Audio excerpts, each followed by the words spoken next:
केजरीवाल की हार को?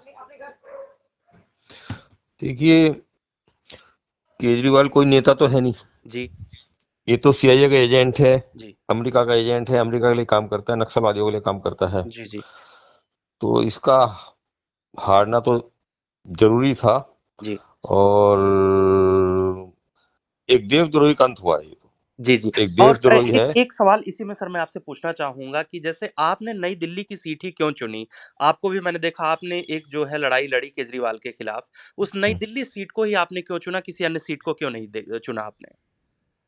देखिए, पहले भी स्वामी ओम जी को हम नई दिल्ली सीट से ही खड़ा करते थे केजरीवाल के खिलाफ। जी, जी। उस समय ये हमारा चुनाव प्रचार होने नहीं देता था, हमारे लाउड स्पीकर उतार उतार कर ले जाता था। अच्छा, अच्छा। हमारे हमारे चुनाव प्रचार में बाधा डालता था, क्योंकि इसको पता था कि इसके देशद्रोह का खुलासा होगा तो ये हारेगा। जी, जी, और स्वामी ओम जी ने मुझे बताया था जी, कि इसने किसी को बोला है कि जिस तरह से ये मेरे देशद्रोह का खुलासा कर रहे हैं, मैं ये नक्सलवादियों के जी।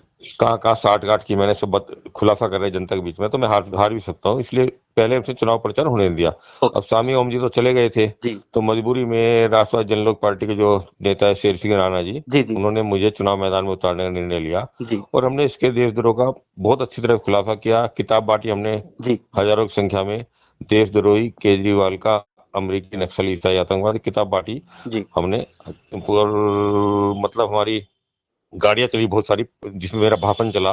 बिल्कुल। 14 दिन तक 5 गाड़ियां चली हमारी, जी, 4-5 गाड़ियां। जी। तो उसमें हमारा भाषण चला, लोगों ने भाषण सुना हाँ। कि किस तरह से देशद्रोही केजरीवाल। हमने लोगों को बताया कि जयचंद के बाद मीर जाफर पैदा हुआ, और मीर जाफर के बाद यदि हिंदुस्तान में कोई देशद्रोही पैदा तो हुआ तो अरविंद कहीं न केजरीवाल है। कहीं आप ये कहना चाहते हैं कि आपने एक विरोधी के तौर पर जो लड़ाई लड़ी है, वो ये जी। संदेश देने के लिए कि केजरीवाल के विरोध में हम उतर रहे हैं और हम्म। आप देख रहे हैं कि केजरीवाल का सुपड़ा साफ हो गया है। तो आप ये जी मानते जी। हैं कि आपकी एक जो है नैतिक जीत हुई है इस पूरे चुनाव में?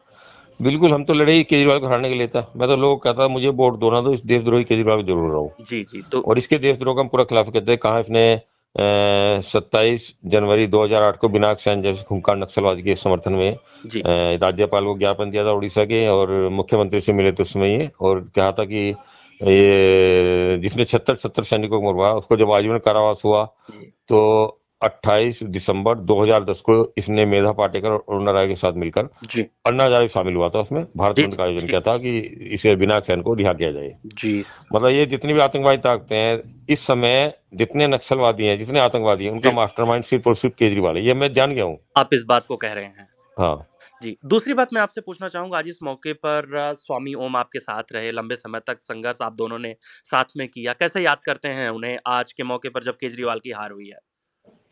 देखिए, स्वामी ओम जी और हम इकट्ठे ही इस देशद्रोही केजरीवाल के खिलाफ, आपने बहुत वीडियो मेरी देखी होंगी जी, जी, जी, जी। यूट्यूब पर। बिल्कुल, हम बिल्कुल। लोग इकट्ठे बोलते थे इसके, और इसके खिलाफ हम लोग लड़े थे। जी, किंतु स्वामी जी जो बात कहते थे वो पक्की कहते थे। जी, उन्हें, वो यदि खड़े होते थे तो जिस मिशन को लेकर वो खड़े होते थे वो पूर्ण अवश्य होता था। जी, जी। आज उनको गए हुए भी लगभग 4 साल हो गए 4 हैं। साल हो गए, जी, जहाँ तक पता हाँ। हम्म। जी, किंतु इसका सुबड़ा साफ करने में स्वामी ओम जी को मतलब, या तो किसी मिशन को पकड़ते थे, यदि किसी मामले को पकड़ते थे जी, तो इसका मतलब है विजय हासिल होनी थी। होनी ही थी। आज उनका जो सपना था वो साकार हुआ। मुझे बड़ी खुशी है कि केजरीवाल जैसे इस राक्षस का, ये राक्षस ही है ये, जी, जी, जो देश के साथ नहीं है, जो देश का दुश्मन है, बिल्कुल।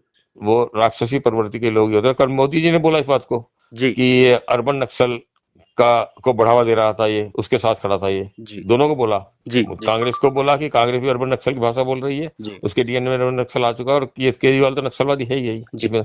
ये 2 दिन पहले बोला, और यही बात जो अजय माकन है, जी, कांग्रेस के जी, राष्ट्रीय कोषाध्यक्ष, जी, उन्होंने भी प्रेस कॉन्फ्रेंस 5 जनवरी को उससे 25 दिसंबर को बोला था जी, कि ये देशद्रोही है। जी। उसके बाद 5 जनवरी को प्रेस कॉन्फ्रेंस करनी थी, वो किसी कारण से नहीं हो सकी। हुँ, किंतु अभी हाल ही में उन्होंने 7-8 दिन पहले ये बात बोली कि ये देशद्रोही है। चलिए अब मतलब ये तो खुलेआम जी, देश के खिलाफ बोलता है, जी। और जिसका बस चले तो जी। पूरे देश को अंग्रेजों का फिर से गुलाम बना दे। तो क्या अब और आप स्वामी ओम जी नहीं रहे, क्या अब आपको लगता है कि आप केजरीवाल को कहेंगे कि वो भी बिग बॉस में जाएँ? नहीं, बिग बॉस में जाने की क्या क्या है, तो वैसे ही नौटंकी बाज है, तो बिग बॉस में चला जाए कोई नहीं, बड़ी बात है तो, मतलब ऐसे ही इसकी तो नौटंकी कहीं ना कहीं चालू रहती है। जी, ये तो बिग बॉस में जाना इसके लिए कोई मुश्किल नहीं है, बिग बॉस भी अंग्रेजों का ही है वहां पर। ये तो स्वामी ओम जी थे कि वहां पर ओम का लॉकेट पहनकर चले गए, नहीं तो वहां तो किसी की एंट्री थी नहीं, ना ओम की ना भगवान की, ना पूजा होने देते वहां तो किस बिल्कुल। तरह बिग बॉस में, तो बताया था स्वामी ओम जी ने मुझे। जी, जी। तो ये तो हिंदू विरोधी है। केजरीवाल दिवाली के पटाखों पर रोक लगाता है, यमुना मैया की पूजा नहीं छठ पर होने देता था ये। और इसका, यमुना मैया एकमात्र जीवित देवी है दिल्ली की। जी, जी, जीवित देवियों में यदि कोई देवी है तो यमुना मैया है। और इसलिए कल मोदी जी ने यमुना मैया की जगह जयकार लगाए। जी, ये यमुना मैया के ऊपर जो इसने अत्याचार किया, उसकी जी। पूजा को रोका, उसका फल इसको मिला है। जी, चलिए बहुत अच्छा लगा सर आपसे बात करके और जी, जी, आपने अपनी प्रतिक्रिया दी इसके लिए आपका बहुत-बहुत धन्यवाद, समय निकाला। अब हम इस जी। बातचीत को समाप्त करेंगे। बहुत-बहुत धन्यवाद सर। ठीक है, धन्यवाद। ठीक है सर।